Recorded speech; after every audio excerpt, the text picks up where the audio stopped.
The American parasite. No one thought it could happen in North America.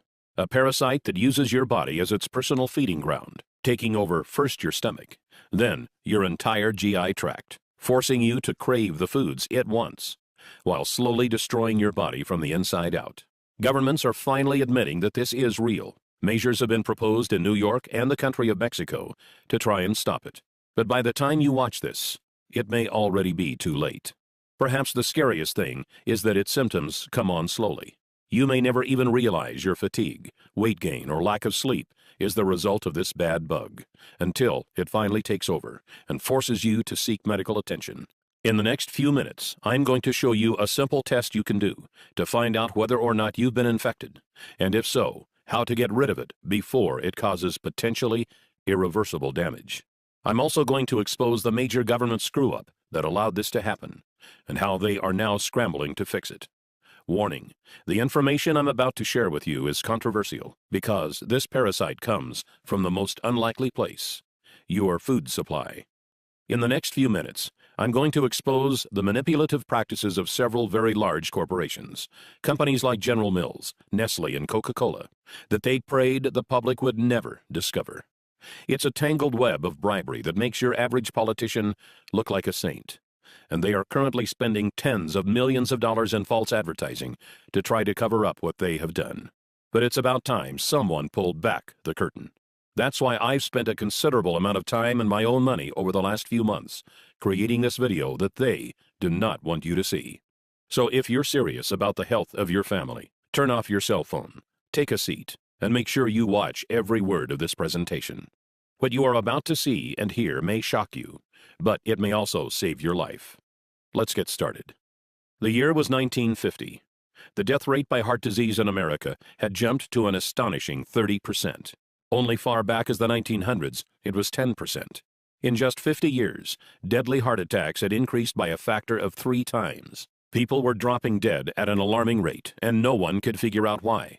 Then, on September 24, 1955, America's own president, Dwight D. Eisenhower, suffered a heart attack, sending the entire nation into a panic. The crisis was now real. On Monday, September 26th, the Dow Jones plunged 6.5%. The total paper loss of the day was $14 billion, the largest ever, including that of the Great Depression. President Eisenhower would not walk again until October 25th, and would not return to the White House until November 11th, nearly 6 weeks later. By this time, the fear of heart attacks was on everyone's mind. Enter government researcher Ancel Keys. Mr. Keys was a Harvard-educated scientist who had helped design rations for the U.S. Army during World War II. Mr. Keys set out to discover why Americans had the highest rate of heart attacks out of any of the first world countries. In what would later become known as the 7-country study, Mr. Keys discovered that Mediterranean nations had the lowest heart attack rates in the world. Their diet also contained the lowest amount of fat. He concluded the American high-fat diet was to blame for our heart attack problem. Correct or not, finally, the public had an answer. In 1956, representatives of the American Heart Association appeared on television to inform the public that a diet which included fats, such as butter and lard, and fatty foods, such as eggs and beef, would directly lead to deadly coronary heart disease. The government's own health officials began recommending people adopt a low-fat diet to protect themselves and their families. Brochures on how to eat low-fat were passed out in schools. No one wanted to suffer the same fate as the president, or worse, drop dead. Most were fine with Mr. Keys' reasoning. He became a celebrated hero and was even put on the cover of Time magazine, though he himself would many years later change his own opinion on the matter. For the time, a low-fat diet was universally accepted as the only surefire heart attack fix. Yet there was one sector that wasn't happy with this, and that was the big food conglomerates. You see, previous to Keys' findings, their favorite way to flavor their foods was by adding more fat. Food scientists had discovered that fat was a flavor carrier. It could deliver taste and odor compounds from different parts of food, and provided texture and mouthfeel that made food taste better. Without fat, food tasted like cardboard. But now, the public was demanding their foods be low-fat.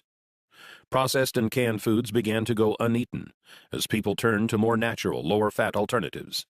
If it didn't say low-fat on the label, people stopped buying it. The conglomerates scrambled to find new recipes that would allow them to call their products low-fat, yet still taste good. Food scientists were called in by the dozens, and finally they discovered something even better. You see, unlike fat, this new flavor additive was actually addicting. It goes by many different names, but you may know it best as refined sugar. Did the food industry know it was dangerous? Even many doctors of the 1950s would argue they certainly did. As far back as 1808, studies had been done proving sugar was not only unhealthy, but actually toxic. Believe it or not, sugar manufacturers were pulling PR stunts back then, as they do today. In 1808, the Committee of West India, a large sugar conglomerate of the time, appeared before the British House of Commons to offer a prize of 25 guineas, about $1,000 in today's coin, to anyone who could show an experiment that proved sugar was good for feeding and fattening cows, hogs, and sheep. Food for animals has always been expensive. Sugar was extremely cheap, so many farmers took on the challenge, hoping for good results. The 25 guineas would be just a bonus to the new, cheaper food supply. But as you may have guessed, the attempts were a disaster. Many resulted in the death of livestock. One member of Parliament, John Kirwan, took on the challenge himself, trying to feed sugar and molasses to his calves. After the experiment of this well-known, highly ranked politician failed, the Committee of West India gave up. Then, in 1816, the well-known French physiologist F. Magendie did an experiment of his own involving dogs. He determined that dogs fed with water containing sugar and olive oil wasted away and died faster than dogs fed with water alone. This showed sugar not only had no nutritional value, but actually caused negative effects. This shut the sugar manufacturers up, but just for the time being. Flashback to 1957. Fat was out. The food industry had found foods packaged with sugar were winning every taste test. But would the public buy it? As recently as the 1930s, Dr. Weston A. Price, a research dentist from Ohio, had traveled around the world observing different cultures and their diets. In 1939, he published a paper that revealed in horrifying detail what had happened to the teeth and health of those in cultures who had incorporated refined sugars into their food supply. Sugar still had a bad name. The conglomerates would need to make a move. Later, in 1957, noted Professor E.V. McCollum, who was often referred to as America's top nutritionist of the day, published a book called A History of Nutrition. In it, he argued that despite there being dozens of experiments done since the 1800s, proving sugar was bad for human consumption, those experiments were all flawed due to human error. This book was published and marketed with the same ferocity you see with bestsellers today. But where did it come from? No scientist has his own money to publish a book on such a grand scale. And let's face it, A History of Nutrition? It's not a title that will make a book fly off the shelves. A look inside the book revealed it was published and marketed by a company called the Nutrition Foundation, Incorporated. Who was the Nutrition Foundation? I'm glad you asked. It happened to be a front organization for the leading sugar conglomerates of the time, including the American Sugar Refining Company, Coca-Cola, Pepsi-Cola, Curtis Candy Company, General Foods, General Mills, Nestle, Pet Milk Company, and Sunshine Biscuits, about 45 companies in all. And did the Americans buy it? Oh boy, did they ever. Sales of processed foods skyrocketed. All they had to do was put low fat on the label, then dump in a bunch of refined sugar, and it would sell like crazy. A 2012 study by Dr. Robert Lustig of the University of California, San Francisco, revealed that sugar is just as addictive to the human brain as cocaine, setting off the same dopamine triggers and forcing us to crave more and more of it. So it was only natural that humans would begin to consume the new sugared products at a feverish rate. The food conglomerates responded to the increasing sales by using even more sugar. It began to find its way into foods you would never expect, like hot dogs, yogurt, spaghetti, and breads. As the decades passed, obstacles would spring up, but each time, the conglomerates had an answer. In 1965, the Fair Packaging and Labeling Act began, requiring their products to be honestly and informatively labeled. By this time, the public wasn't so hot on sugar anymore, but that made no difference. The conglomerates simply hid the sugar by putting it into new forms and creating new names. This way, people wouldn't see the word sugar on the food label, but it could still be hiding inside. Some names sugar goes by are agave nectar, brown rice syrup, high fructose corn syrup, dextrose, evaporated cane juice, glucose, lactose, malt syrup, molasses, sucrose. Another classic example is when the sugar pushers began putting the word natural into all of their advertising. Made from natural ingredients became their slogan. But all refined sugars are made from natural ingredients. So is cocaine and heroin. During the 1970s, armed with new studies showing the dangers of refined sugars and exposing them in all of their forms, the American public began to wake up. For the first time since the 50s, sales of certain high-sugar foods slowed down. But the conglomerates had prepared for this and had been hard at work developing yet another weapon of their own: artificial sweeteners. Perhaps the most notorious of these was aspartame, more commonly known as Equal or NutraSweet. The story of how it became approved by the FDA is startling. By this time, the diet craze was in full swing, and the diet food market was a billion-dollar industry. It was banned in 1973, and another artificial sweetener, cyclamate, had recently been banned when it was found to cause tumors in tests done on animals. Aspartame was initially also rejected by the FDA, but its developer, G.D. Searle, was not having it. Searle presented the FDA 100 different studies that showed it was harmless, studies G.D. Searle had funded themselves. Why not? They knew if they could get it approved, they would make billions. But despite what their studies said, every time an independent study was done, it was found to be dangerous for human consumption. For the first time in history, the FDA sought criminal investigation into a food manufacturer for misrepresenting the safety tests of a product. What the investigation revealed was shocking.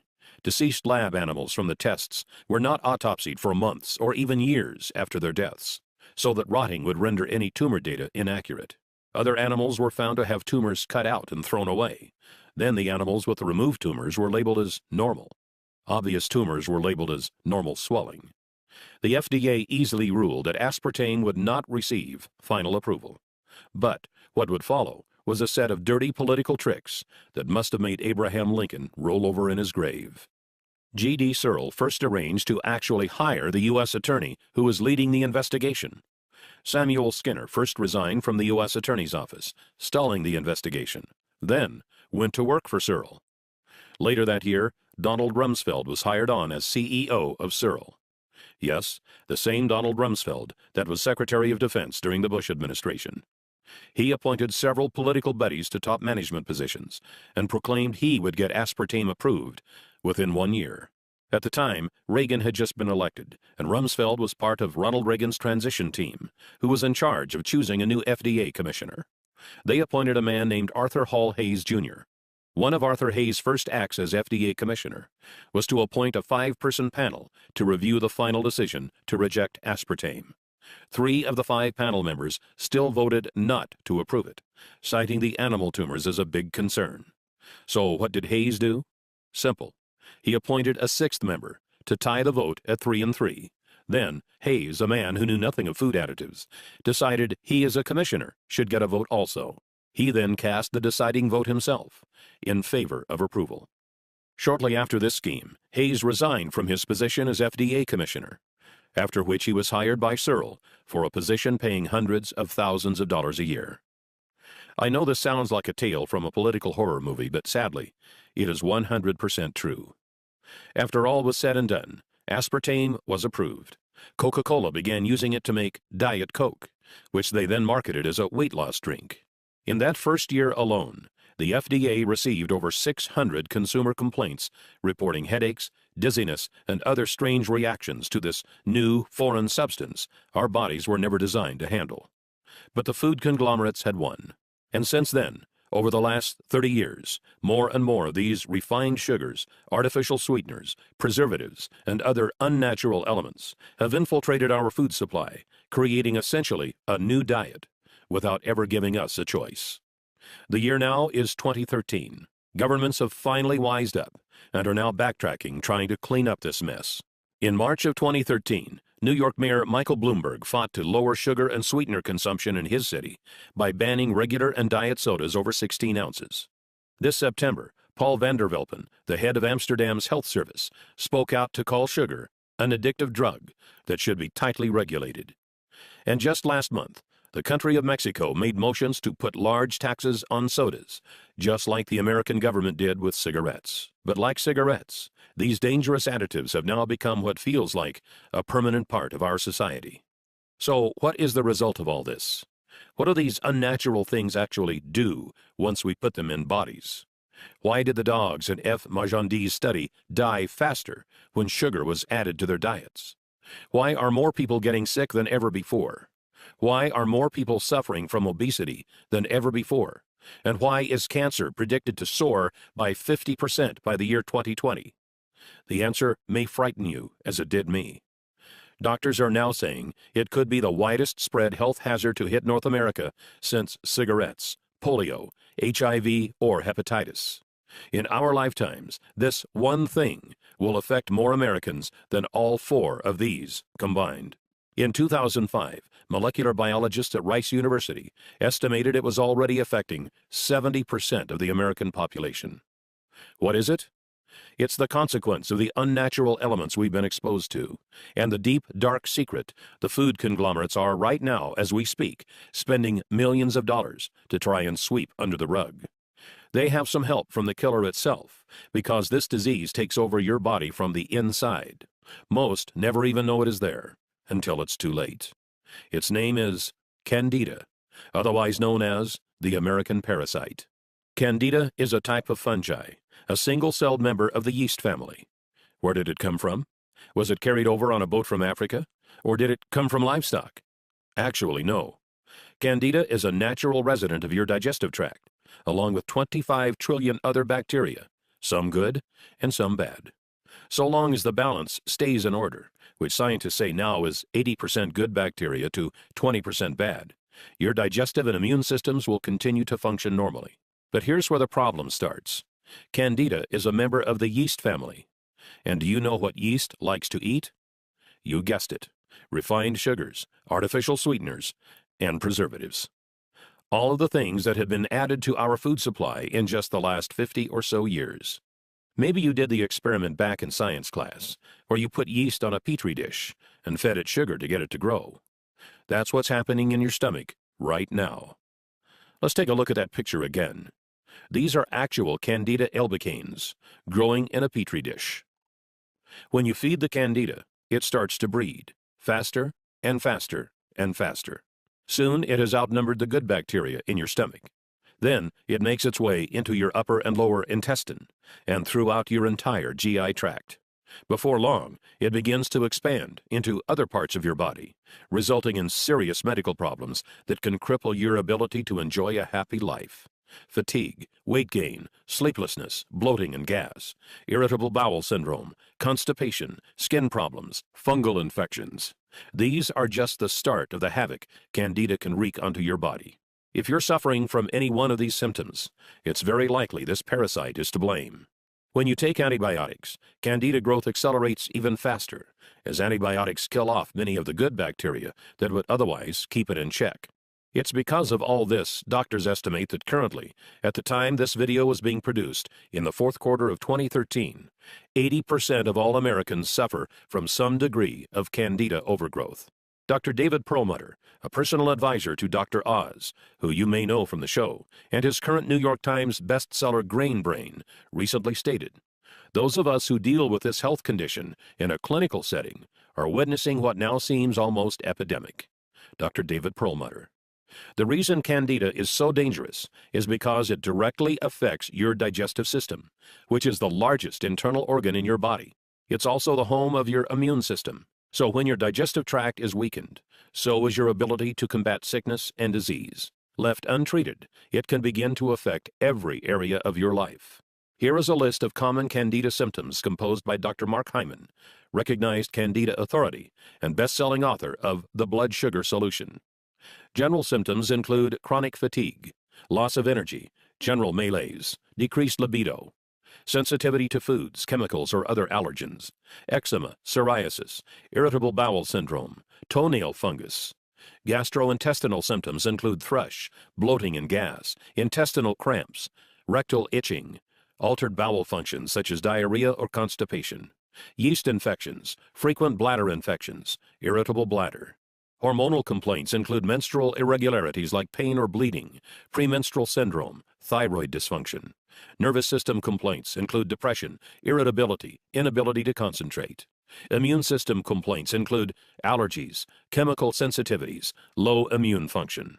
And if your past history includes chronic yeast infections, chronic antibiotic use for infections or acne, oral birth control pill usage, or oral steroid hormone usage, your chances of having Candida overgrowth are greatly increased.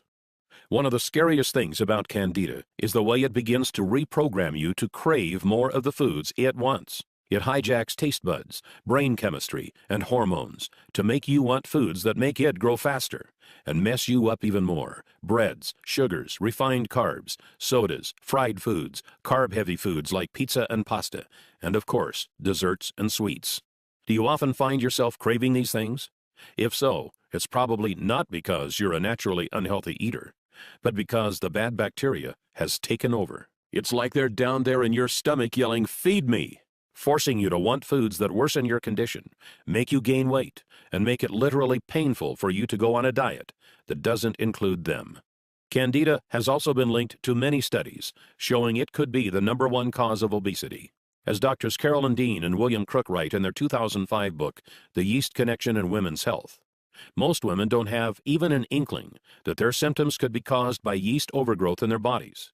The number of women suffering in silence, not even knowing what is really wrong, and blaming themselves for failing is, I believe, literally numbered in the millions. Millions of women who can't lose weight and have no idea why. The same holds true for men. Once the excess yeast is destroyed, many find they are able to lose the unwanted weight quickly and easily, even that stubborn belly fat most diet plans can't touch. So now let's talk about how to fix it. Here's the good news. To start feeling better, you don't have to necessarily get rid of all of the Candida. You just need to balance them out. As I mentioned before, your gut is also home to a lot of good bacteria. To start feeling your best, you just need to get to the 80-20 balance. 80% good bacteria, 20% bad bacteria. There are two ways to do this. The first is going on a real, all-natural diet. That means completely eliminating all processed foods, refined sugars and carbs, artificial sweeteners, and also white breads. Then supplement your body with foods that are high in a special kind of good bacteria called probiotics. Probiotics are clusters of good bacteria that, like a powerful army, go into your stomach and form colonies that far outnumber the Candida. They were first brought to attention in 2008 by Nobel Prize-winning physiologist Eli Mechnikov. Noting that Bulgarians at the time lived longer than anywhere else on Earth, he set to find out why, and deduced that it was because of their yogurt-heavy diet. He even named the first probiotic strand he discovered, Lactobacillus bulgaricus, as a tribute to them. Foods that are high in probiotics include sauerkraut, kefirs, olives, and fermented vegetables. Eliminate the unnatural elements from your diet and start eating those foods, and your gut will eventually balance itself out. But let's be realistic. In today's world, that is nearly impossible. Who wants to never eat out at another restaurant, or never go over to a friend's place for dinner? Luckily, there is now a better way. Scientists have recently figured out how to load your gut with probiotics without having to change your diet at all. They've been able to put these living bacteria into pill form, so you can take them with your meals, no matter what those meals may be. They offset the bad foods you eat, populate your gut with good bacteria, and instinctively balance you to the right ratio. Once this happens, all sorts of exciting changes can happen in your body. You have more energy, feel more alert and more active. You can focus better on work. You feel smarter, more productive, more creative. Many no longer have the need for coffee or caffeine, as your body is now able to get more energy from food and tap into it easily. Dr. Alan Walker, professor of nutrition and pediatrics at Harvard Medical School, recently stated, "Evidence from clinical research demonstrates that adding good bacteria to the diet promotes a healthy digestive and immune system. This makes your disease-fighting ability stronger, so you get sick less often." In a 2001 study, children from daycare centers in Helsinki, Finland, were given milk with and without probiotics. Those who drank the probiotic-enhanced milk were 17% less likely to get a respiratory infection and 16% less likely to call in sick because of illness. Harvard Medical School has also recently gone on record to proclaim probiotics' effectiveness at preventing vaginal yeast infections, as well as antibiotic-induced diarrhea. Dr. Michael F. Roizen, New York Times best-selling author and chief wellness officer at the Cleveland Clinic, recently said, "Taking probiotics is a habit that can really benefit the digestive system, which is intricately connected to our overall health." Many also find weight begins to fall off, since your gut processes food more efficiently. If you've had trouble losing weight in the past, it could be because the candida have clogged up your digestive tract, which can greatly slow down your metabolism. You'll also notice those carb and sugar cravings fade away. You'll actually find yourself craving good, healthy foods that make you look and feel great. All in all, your digestive tract contains 60% of the cells in your body, so it's no surprise that clearing it up can make you feel like a whole new person. Oh, and before I go, I feel it's important I tell you about one more thing. It's important we talk about the costs of not taking care of your gut, because this is not a problem that fixes itself. If you are currently suffering from fatigue, irritable bowel syndrome, skin rashes, reduced sex drive, low energy, obesity, or lack of sleep, then chances are you are one of the 80% of Americans who has some form of candida overgrowth. Unless you are willing to make an immediate, drastic change to your diet, symptoms will only worsen for you as the bad bacteria continues to grow. Think of it this way. Imagine if all of a sudden you decided to never brush your teeth ever again. The plaque buildup that would form is not unlike what goes on in your gut when it's untreated. Sure, you'll be fine for a while, but eventually you'll begin to get cavities and mouth rot, and then you lose your teeth, and you are out of luck. It's very likely the exact same thing is going on in your gut right now. The food that causes bad bacteria to grow on your teeth is the same food that goes into your stomach right after. So it only makes sense that it would cause bacteria growth there also. But in your gut, the consequences are much more severe. While your mouth and teeth are certainly important, they are just a small part of your body. Your digestive tract is your core. It actually contains 10 times as many cells as the entire rest of your body. Untreated, it could begin to affect your health in ways I'd never wish upon anyone. Bad breath, constipation, acid reflux, indigestion, fatigue, lack of sleep, skin problems. These are just the early symptoms. The scariest part is that with 70% of your immune system in your digestive tract, if it can't function properly, you become susceptible to not just getting sick, but to some very nasty diseases like ulcerative colitis, lupus, multiple sclerosis, and arthritis. And those can't be cured by balancing your gut. That's why it's critical you get this handled now, before it's too late.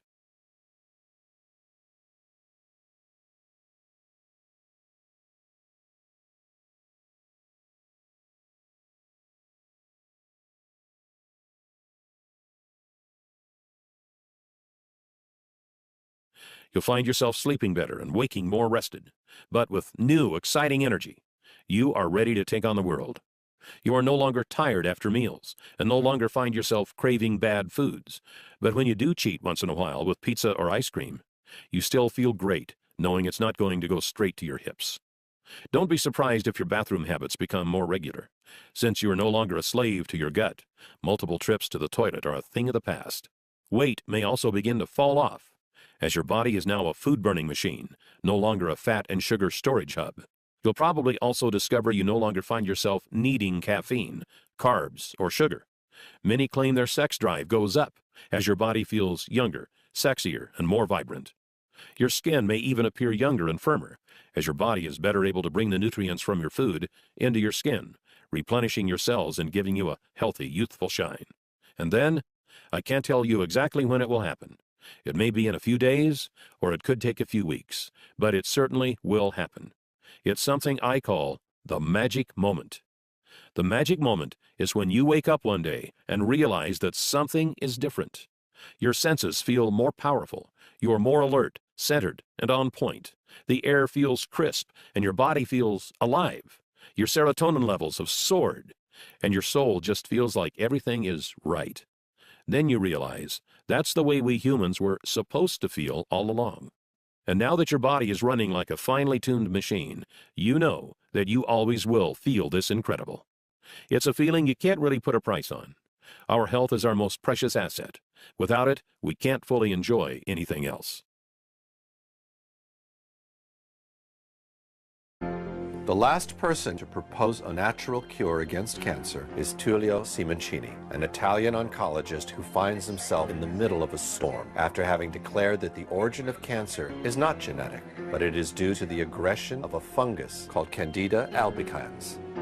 How does a fungus get in the body? Where do you think this all starts from years of research? There is an endemic, a big epidemic pollution because the fungus is undervalued. But it is undervalued because it is not understood. From the very beginning of his studies, Dr. Simoncini felt the need to reconsider the cancer paradigm from scratch and began looking for a different origin of the disease. What puzzled him the most was the fact that all tumors behave in the same way, even though they appear completely different from one another. Then he started looking for a common denominator and eventually found one. Most cancers appear white. These tumor specimens show the devastating impact the disease can have on the body. This is a liver riddled with cancer. The white bubbles are all tumors. If you enter the body and you reach an organ affected by the cancer, you can see that the lumps are always white. Sometimes it is covered with blood or with the defense reaction, but in every post-mortem examination, scientists find the white lumps, the white masses, that is fungi. This is the pleura. We entered with the camera and look, the pleura should be red, but you can see all the lumps, all the cancer that is white. This is the heart beating. This is a bronchial cancer. Look, we went into the bronchia. Look, they are white. And then in the colon cancer, this is red because there is a little bit blood. I washed it up. Now, look, it is always white. White like Candida. Candida albicans in Latin means glowing white. It should be clarified that the presence of fungi in tumors is nothing new in the medical world. All the scientists find in the oncologic world the cancer patients, when they die, they are all invaded by the fungi, but nobody wonders that it is the only microorganism present in cancer patients. Official oncology, however, believes that their presence in tumors is due to their opportunistic nature, which brings them to build colonies wherever they find a suitable environment. Non sarà che viene prima debilita l'organismo e poi nel momento in cui la si vede è il momento della massima invasione? Chi ci dice che sia solamente un post hoc? Il fatto che ci sia è un dato di fatto, il fatto che sia un post hoc è un'interpretazione. Not all infections are bacteria. There are also the fungi. Viruses, smaller. Fungi, bigger. And fungi are the connecting point from the microorganism and the animals. So they can enter in a body like microorganisms, and they can aggregate once they are inside, and they can build a big mass that has the power of an animal. Candida is a very familiar fungus, known especially to women, who sometimes experience an infection in their sexual organs. The vagina is a muscular canal that leads from the outside of the body to the uterus. The warmth and moisture of this canal create a perfect environment for microorganisms to breed. For example, bacteria called lactobacilli, which are naturally present in the vagina, coexist with a yeast fungus called Candida albicans. Normally, the lactobacilli create an acidic environment that keeps the natural yeast population in balance. However, when conditions within the vagina change that either decrease the numbers of lactobacilli or decrease the acidity, these yeast fungi begin to multiply. Normally, the immune system keeps the fungi under control and doesn't allow them to establish colonies in your body. This white cell spots a fungus in the bloodstream, attacks it, and destroys it. If the system's defenses instead get lower than usual, the Candida can manage to aggregate into small colonies practically everywhere in the body. Il momento in cui un fungo entra dentro il tessuto, la parte interna dell'organismo, si chiama la candidosi intima, evoca una reazione di tipo immunitario cellulare che porta alla formazione del tumore. Il tumore, secondo me, sarebbe quindi l'insieme dell'invasione fungina più la reazione cellulare che l'organismo mette in campo. Far from being a wild, uncontrolled cellular replication, according to Simoncini, the growth of a tumor is a lucid and desperate reaction from the organism in an extreme attempt to reject the intruder. By the same token, Dr. Simoncini believes that metastases are not cancerous cells that leave the primary tumor to go start a new one somewhere else, but small groups of fungi belonging to the primary tumor that fall into the bloodstream during biopsies or during a regular surgical operation. These runaway fungi settle in a new environment and prepare to take advantage of a weakened organism to establish their new colony. Once this propagation has started, it becomes necessary to restore the immune system to its maximum potency as soon as possible.